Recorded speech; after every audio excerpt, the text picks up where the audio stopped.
This is Lincoln Street. This is kind of the known way to the back road of Everson. This is the route that Jeff took to get home when he had a few alcoholic beverages.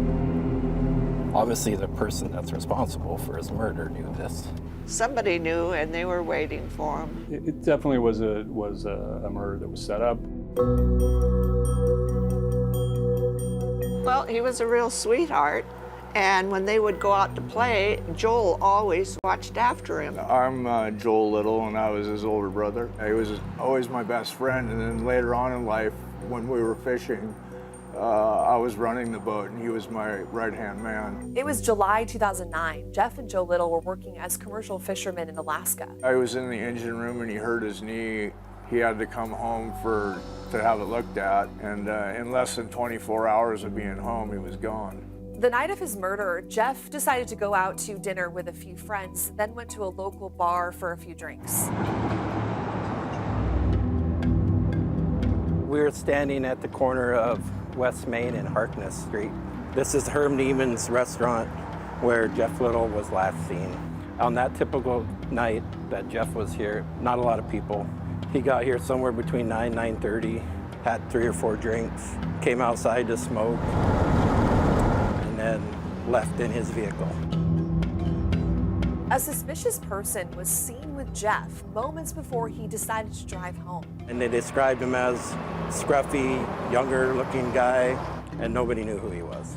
The people that had an opportunity to speak with Mr. Little also would have had an opportunity to see that gentleman, and nobody identified him or knew who it was. Mr. Little was on his way home. He was traveling eastbound on Massey Road. When he was struck, the vehicle continued into a guardrail. As somebody was firing at random as the truck went by. All the shell casings that were recovered were in the eastbound lane.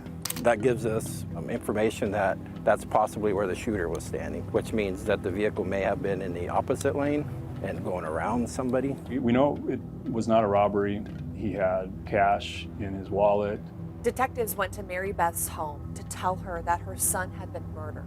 When he said, "We found your son's truck." And I said, "What's going on?" And then he said, "Well, is your husband in there?" And I said, "Yes." "Well, would you get him up?" Still didn't know. So I went and got Wayne up, and when he got up, he said, "Your son was killed." And I said, "That was my baby." And then I said, "The only way I'll get through this is with my Heavenly Father." My mom told me what happened. I was in such disbelief because the Massey Road? I'm like, the road's not even a couple miles long.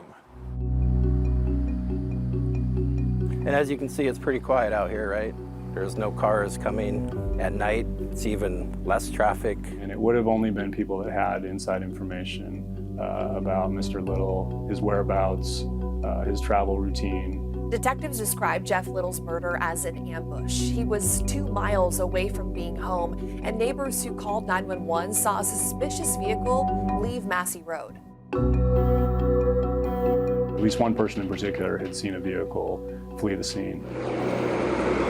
It's such a small town, small area.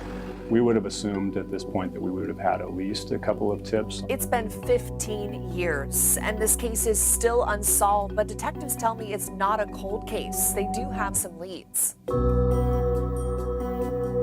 We feel we're really close to solving it. We have 2 persons of interest, and we're hoping that some tips will come in. Sometimes it's hard to keep secrets for that long. Maybe you weren't even involved, but maybe you know somebody who was. I just want it to be over. If you know anything about this case, contact Whatcom County Sheriff's detectives.